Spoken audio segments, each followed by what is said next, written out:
We welcome you back to this channel. We will listen to 3 paranormal experiences in hospitals. A nurse who discovers a secret place, a patient who encounters a ghostly child, and an unsettling presence that disarranges the bed. Go ahead, turn off the lights, and let's take one more step into the world of the unknown. In the first story, we will meet Sarah, a nurse who starts her night shift in the children's ward of a hospital. Everything seems normal until she discovers that the imaginary friend of a hospitalized child knows a dark secret. The child from the past. My name is Sarah, and I recently started working as a nurse in the children's ward of the hospital. My night shift in the pediatric ward started like any other. I met Diego, a boy with a contagious smile that brightened the room with his energy. He always excitedly talked about his friend whom he played with in his room. I thought it was a typical imaginary friend to cope with the loneliness of the hospital. One night, Diego asked me to bring one of his toy cars to his friend while pointing to an empty chair in the room. I scanned the entire room, but it was completely empty except for us two. Diego insisted, handing me the toy. A feeling of being watched invaded me as I placed the car on the chair, wondering what could really be there. The next day, during a nighttime rounds, I saw a child in the hallway. I thought it was one of the patients who had left their room, so I decided to approach to take him back to bed. But every time I tried to get closer, the child moved away, seeming to want to indicate that I follow him. I followed the child slowly. Every step echoed in the silence of the night, increasing my sense of intrigue and nervousness. The child guided me through the corridors, away from the safety of the ward lights. Questions arose in my mind as I followed the childlike figure that seemed to know exactly where it was taking me. The mystery thickened with each corner we turned, and although I wanted to stop and reconsider, I felt an inexplicable force pushing me forward. Finally, we reached a door barely hanging on its hinges in a dark and forgotten corner of the hospital. Fearfully, I pushed the door and entered a small abandoned wing of the place. The air was colder and denser. I could hear soft footsteps fading away and saw shadows hiding in the corners, disappearing before I could focus my gaze on them. I quickly searched every corner looking for that child, but found no one. The footsteps and shadows vanished suddenly. As I walked through the abandoned wing, I found old photos adorning the walls, faded portraits of children with frozen smiles in time. Among them, one photo in particular caught my attention. It was the child who had guided me there. Horror and fascination mixed as I held the photo, feeling an inexplicable connection with those eyes watching me from the past. I decided to keep the photo as evidence of what I had seen, although I doubted if I could ever explain what had happened. Confused and fearful, I sought answers the next day. I consulted with one of my veteran colleagues, who quietly told me about the abandoned wing. It was the former children's ward, closed after an epidemic that claimed many young lives in times past. Still disturbed by what I had seen and heard in the abandoned wing, I returned to my duties with a sense of unease. During a routine check on Diego, I accidentally dropped the photo of the child I had found. Diego picked it up and, to my astonishment, immediately recognized it as his friend whom he played with every night in his room. His words were so confident and real that they made me question my own perception of reality. At that moment, I heard a sound behind me, like wood tearing. I quickly turned to the only chair in the room, where the day before I had placed Diego's toy car for his friend, and saw the toy slowly moving. My heart raced as I watched the small vehicle slide without any logical explanation. A cold sensation gripped me, and an inner voice whispered that there was more to this hospital than met the eye. I tried to ignore that, along with the fear I felt, and left the room. Since that night, I haven't entered the abandoned wing of the hospital again, although I still can't ignore the sound of children's laughter echoing in the empty halls, unsure if it's from the hospitalized children or those who are no longer with us.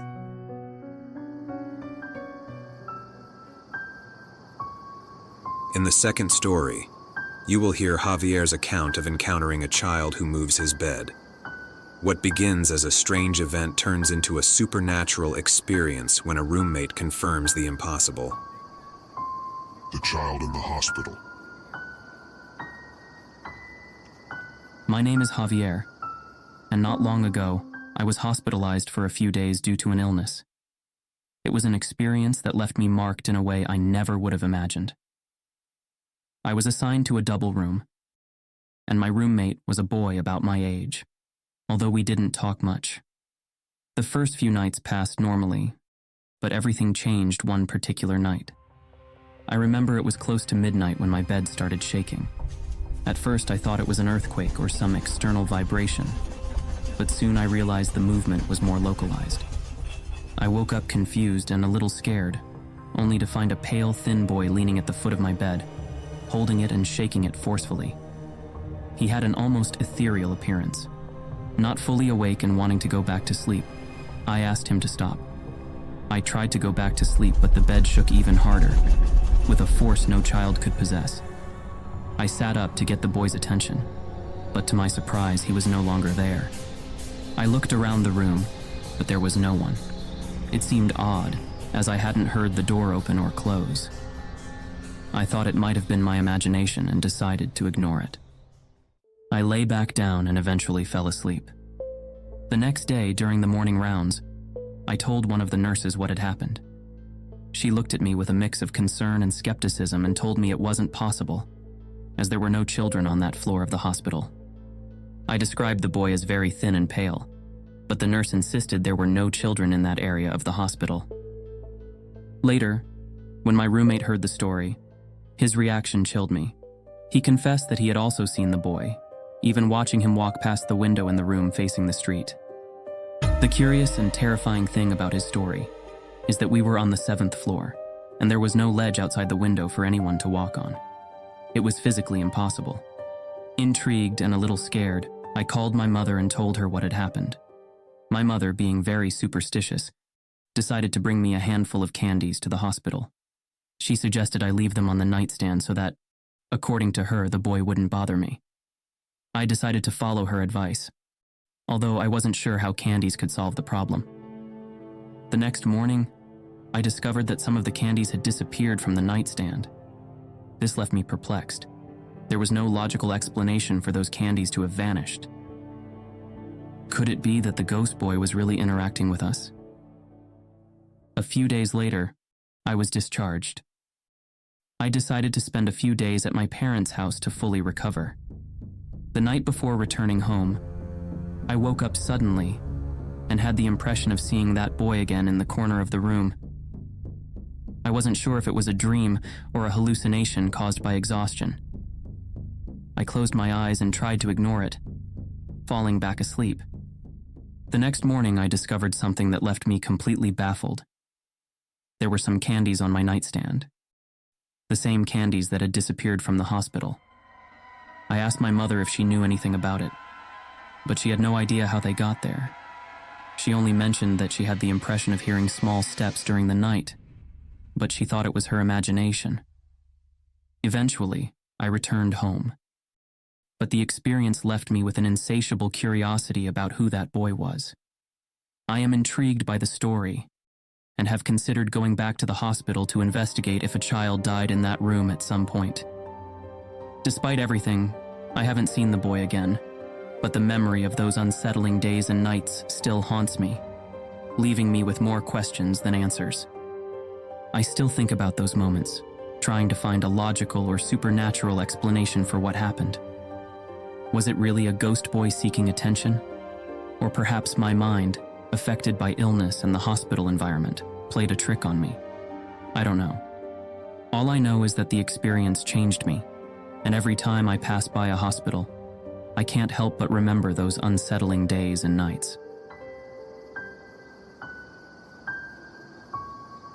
Finally, we will tell you about a nurse on her first day of work who, along with a colleague, faces a bed that unravels on its own and discovers an invisible presence fighting to keep the sheets disordered. The eternal patient. I had always been fascinated by horror stories. Working as a nurse had been my dream since I was little, but I never thought that my first day at the hospital could be the beginning of a story I would never forget.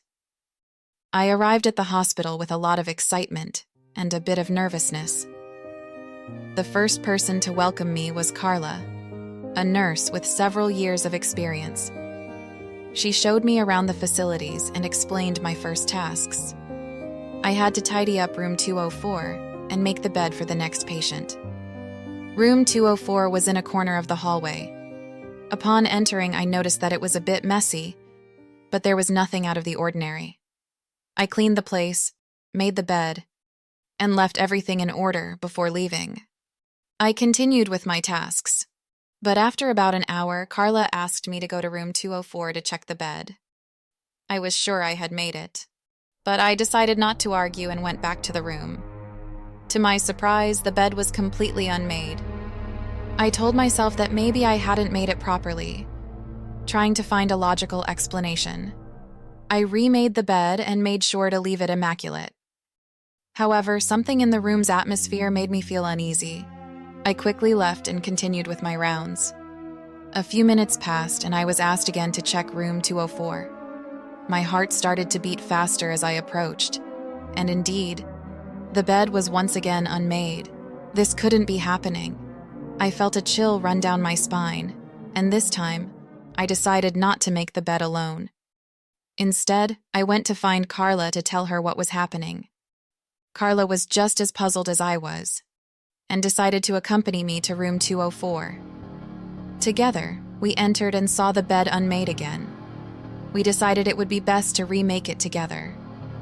However, as we approached, the atmosphere grew much heavier, as if an invisible presence was watching us. As we started to place the sheets, we watched in horror as they lifted on their own, as if an invisible hand was grabbing them and throwing them into the air. My heart pounded and a cold sweat ran down my forehead. Carla and I looked at each other, fear reflected in our eyes, but we decided to approach the bed again.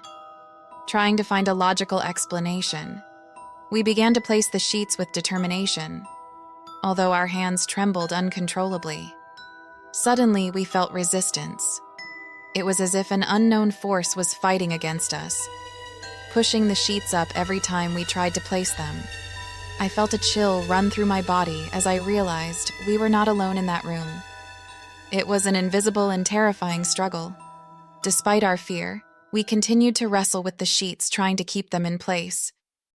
The atmosphere grew even more tense, and the air seemed to vibrate with a strange and oppressive energy.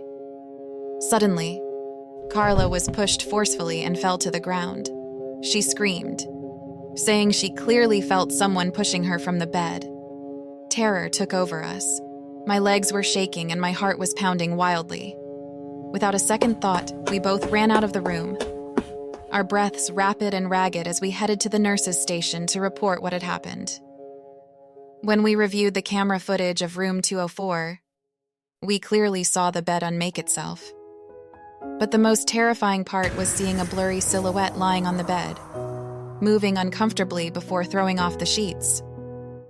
One of the nurses explained that a week ago, a young man with a high fever had been admitted to that very room. Despite efforts to cover him with the sheets, the boy insisted he was too hot and uncovered himself, becoming aggressive and shouting to be left without blankets.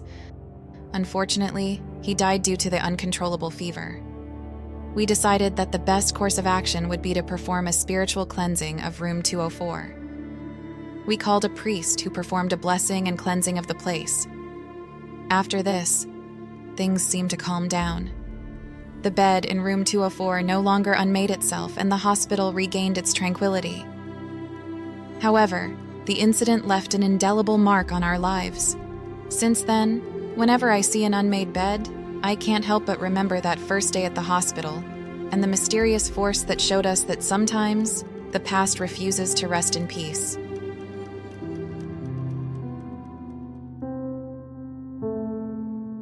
Thank you for journeying with us through the dark passages of these stories. If you enjoyed them, give us a like, share, and subscribe so you don't miss more tales of terror. Until next time, where fear will once again be your companion.